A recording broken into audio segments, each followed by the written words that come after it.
कामगार कुटुंबातील 2 बहिणींचा चालू ट्रॅक्टरच्या चाकाखाली चिरडून जागीच मृत्यू झालाय।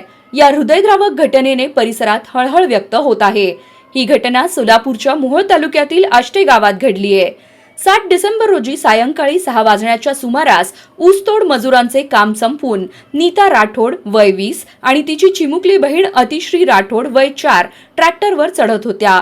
यावेळी नीता लहान बहिणीला कडेवर घेत ट्रॅक्टरवर चढत असताना तिचा पाय अचानक गिअरवर पडला, त्यामुळे ट्रॅक्टरचा गिअर बदलला गेला आणि ट्रॅक्टर पुढे सरकला।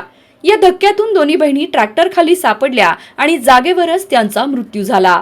मोहोळ पोलिसांनी या प्रकरणी सुनील गुलाब राठोड राहणार डिग्रस तालुका कंधार जिल्हा नांदेड या ट्रॅक्टर चालकाविरुद्ध गुन्हा दाखल केलाय। फिर्यादी शानुबाई राठोड यांनी पोलिसांना दिलेल्या माहितीनुसार ऊसतोडीच्या कामामुळे राठोड कुटुंब आष्टे येथे आले होते।